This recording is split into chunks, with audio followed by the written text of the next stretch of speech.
Good morning students. சமூக அறிவியல் 2ஆம் இடை பருவத் தேர்வு 10th ஸ்டாண்டர்ட் கொடுத்துருக்கேன். ஓல்டு கொஷின் பேப்பர் தான். உங்களுக்கு பார்த்தீங்க அப்படின்னா ஒரு 10 நாளில் எக்ஸாம் வந்துடும். ஸோ கம்மியான போர்ஷன்ஸ் தான். அதனால் ஒரு பர்டிகுலர் டாப்பிக்லேருந்து தான் உங்களுக்கு என்ன பண்ணுவாங்க அப்படின்னா கொஷின்ஸ்லாம் கேட்பாங்க. மேக்ஸிமம் ஒரு 2 கொஷின் எடுத்து படித்து பார்த்தீங்கன்னாவே போதும். அதுலேருந்து எல்லாமே ஃபுல்லாக கவர் ஆயிரும். ஸோ அதுக்காக தான் என்ன பண்ணியிருக்கேன் அப்படின்னா 2 செட் ஆஃப் கொஷின் பேப்பரும் உங்களுக்கு கொடுத்துருக்கேன். கொஷின்ஸ்லாம் என்னென்ன கொஷின்ஸ்லாம் கேட்டிருக்காங்க அப்படிங்கிறத செக் பண்ணிக்கோங்க. அதுக்கான ஆன்சர் கைடில் இருக்கும், ஃபைண்ட் அவுட் பண்ணுங்கள். ஸோ இல்லை சார் நான் எல்லாமே படித்து முடிச்சிட்டேன் அப்படின்னா அதை டெஸ்ட்டாக எழுதி பாருங்கள். நீங்கள் எழுதும்போது எல்லாமே கரெக்டாக எழுதிருக்கீங்களா அப்படிங்கிறத செக் பண்ணுங்கள். ஏன்னா ஒரு சில விஷயங்கள் நமக்கு மறந்து போயிடும். அப்போ மறுபடியும் பார்க்கணும்.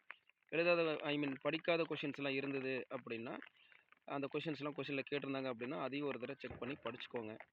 மேக்ஸிமம் இந்த கொஷின்லேருந்தே உங்களுக்கு கவர் ஆயிரும். அதனால் என்னென்ன கொஷின்ஸ் கோடிட்ட அடமெல்லாம் என்ன கேட்டிருக்காங்க, 2 மார்க் கொஷின் என்னென்ன கேட்டிருக்காங்க, 5 மார்க் கொஷின்ஸில் என்னென்ன கேட்டிருக்காங்க அப்படிங்கிறத பார்த்துக்கோங்க. அதுக்கடுத்து பார்த்தீங்கன்னா அடுத்த செட்டு கொஷின் பேப்பர் இருக்குது. இதில் பாருங்கள் அப்படின்னா இதில் பார்த்தீங்க அப்படின்னா ஒரு 6 மார்க் கேட்டிருக்காங்க, 1 மார்க் கொஷின். ரெண்டுக்குமே கொஞ்சம் டிஃப்ரென்ஷியேட் இருக்கும். இதையும் படிச்சுக்கோங்க.